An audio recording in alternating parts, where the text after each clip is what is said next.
2022 felt a lot like a transitional year for gaming, so I thought it would be fun to look at the year in numbers from GameIndustry.biz, just sort of reacting to all the different stats and things that happened this year in video games. A lot of things will probably surprise me or you in this. I didn't look at this ahead of time, so I will be reacting to this raw. We do content like this every once in a while as we upload in the afternoon, but if you like live streams with discussion, make sure and hit subscribe and the bell button so you are here for those. So they start off with an infograph just sort of showing you the global games market value coming in at 184 billion, and every number here is down a little bit year over year. So you are seeing there was a bit of a downturn in 2022. Nothing dramatic. These are all single-digit downturns except for browser PC games being 16% down. But then downloaded boxed PC games seeing an uptick. Now, that's been a continued debate, which they start off right away here with boxed versus digital. This is a continued debate. Like, are people shifting away from buying traditional releases? Do they want the physical?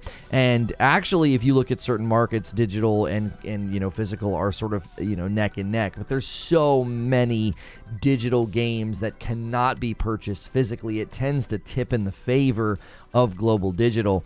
And you can kind of see that here, there being a pretty big disparity. Just down here, PC boxed versus digital, there's a massive, massive disparity between the two. And then when you look at the console market, again, a 28% boxed versus digital 72. So I know everybody has different preferences. I don't think there's a right or a wrong way. I think video game ownership is a huge debate going forward. Do you actually own any of the games that you buy, or are you merely paying for a license to play them? And I do think some people think when they're buying physical, they actually own the game in a greater way. But if there's any sort of a DRM, any kind of a license check or servers, you're not actually owning anything. So I do know that's a shift that some people don't welcome, but you can see it's already happened in a large way. I thought this would be fun to look at too. What they're doing is they're basing best-selling box games of the year according to region.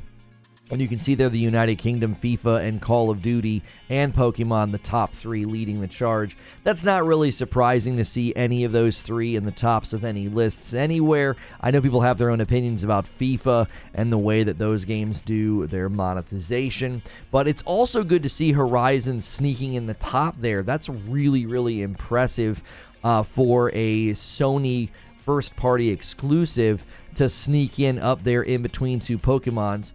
And then I'm glad to see Lego Star Wars Skywalker Saga up there. That was on my top 5 list of games of the year worth checking out, obviously alongside Ragnarok, Elden Ring, and Horizon. But Elden Ring being all the way in the 10th spot is interesting to me. But again, this is just boxed games, so this could be maybe a disparity between those that just prefer to buy games like that digitally. I'm not really sure, but it was interesting to see Elden Ring in the number 10 spot. Now, it should look a little different in Japan, or at least I thought it would. Elden Ring, again, coming in 10th place might seem surprising from the outside looking in, but again, Japan is probably going to see a huge uptick in the Nintendo titles. As you can see, Splatoon, 2 Pokemon's, Kirby, and Nintendo Switch Sports, and Mario Kart just all leading the top. There's obviously the best-selling box games, a clear market trend in Japan toward Nintendo games. And this is one of the things I think that happens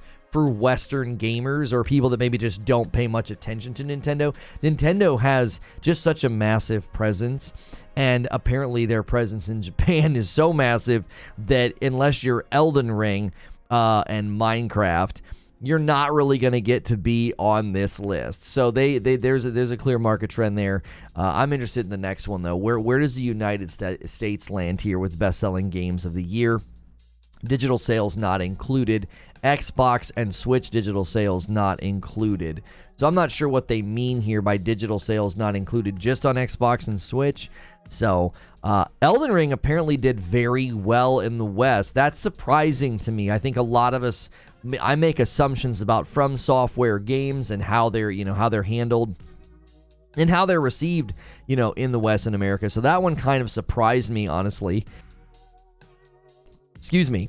And, Call of Duty being at the top, that really shouldn't surprise anybody. And Madden, these two games do incredibly well in the American market. Anything Star Wars, obviously, I also would expect to do well, followed up by God of War Ragnarok. But you can see the minute you leave and come to the United States, Pokemon slips a little bit. It's still in the top 10, but it does slip a little bit. And so does FIFA, but MLB The Show sneaking in here. Oh, the little carrot is saying that Xbox and Switch digital sales were not included, and yet MLB The Show still did well enough to land on the top 10. That's actually interesting. They have the asterisk there for digital sales not included. I guess that's every single title, because I'm not seeing that showing up anywhere. So that was sales. Now let's get into Metacritic. I think this is showing us the worst and the best games of last year. Elden Ring coming in at a 96. Wow. And then we have a 30 for Postal 4 No Regrets. That's serendipitous for that to be how that landed. Okay. New IPs versus new releases. You can see new releases 5 for Sony. New releases including Bethesda 4. For Xbox, new IPs 4. I wonder if we could get these listed. Nintendo had 10 new releases, EA 6. Take-Two had 9 with 3 new IPs, Ubisoft with 4 new releases and 1 new IP, and then Activision Blizzard with 3 new releases. I would love to see a breakdown of this. I don't know if it's not going to come down here and give us a breakdown. I want to know what those games are. Are they some of the smaller indie titles that came out? Because I know one of the major complaints for Xbox versus Sony is Xbox didn't have a very good 2022. So somebody might look at this list and be like, wait, they had 4 new releases and 4 new IPs? Like, what were they? Would be, I think, many people's question.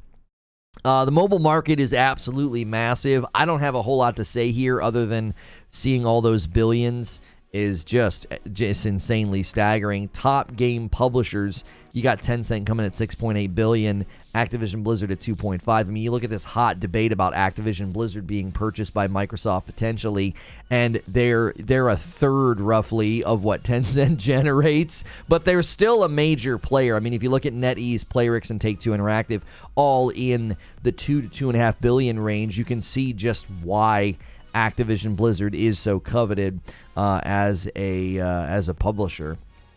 The most covered games, so this is interesting. This is, from my perspective as a YouTuber, this is not surprising. There were multiple articles written about the just absolute monsoon of Elden Ring coverage.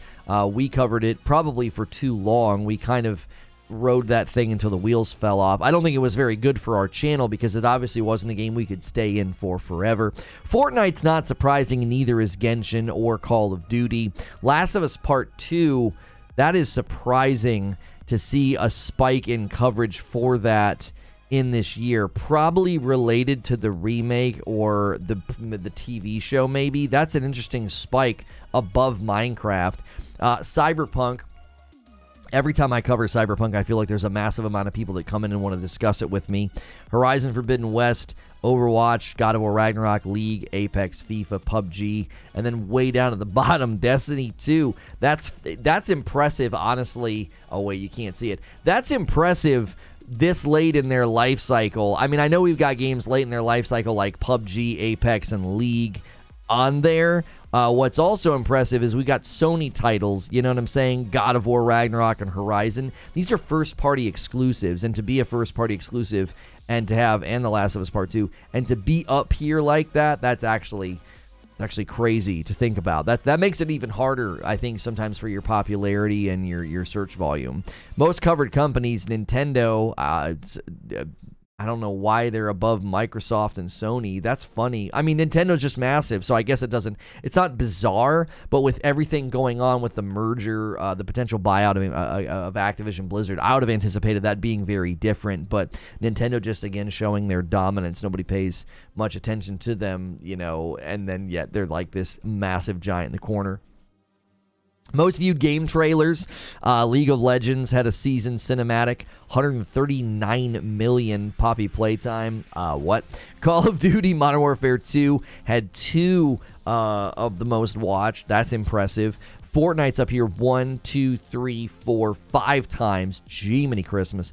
They pull a lot of views. Most discussed games on Twitter, Genshin coming in 3.9 million retweets. I wonder why the surge of retweets.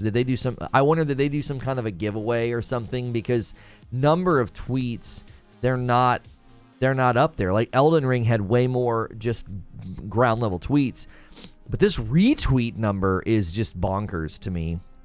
They must have done some kind of a giveaway. So Final Fantasy, Elden Ring, and Splatoon and Call of Duty sort of taking up that top bracket. It's not surprising at all. Looking at the rest of these, I think that's too long of a list. Top YouTube influencers. I hate that I don't know who any of these people are. I don't have time to watch a lot of YouTube. And yeah, I don't know who those people are. Games with the most retail placements. And, FIFA had a crazy amount of placements. Lego Star Wars, not surprising. It's both Lego and it's Star Wars. F122 NBA. The Quarry. Interesting to see the Quarry up there. Sonic Frontiers. Callisto Protocol. Dying Light 2. WWE 2K22 and Saints Row. Seems like there's a bit of a theme, not super deducible, but we do see FIFA, F1, NBA, and WWE up there, like almost like, real life, tying it to real life maybe helps a little bit. But we also see some titles up there that I did not expect to see. So that's your year in review for 2022. The stats, the numbers, the sales, the tweets, the videos. Let me know what you think in the comments below about this. I do think people thought that it wasn't a very good year, but if you go check out my past broadcast of the best games of 2022, I have a very long list of honorable mentions in that video, and it's like, man, we actually had a really good year in spite of sort of getting out underneath the shadow of all the working from home stuff. We're just now coming out from underneath that shadow still, and 2022 is actually a very good year, with 2023 shaping up to be even bigger. So love to hear from you in the comments. Show up to a live stream, hit subscribe and the bell button, and I'll see you in the next video.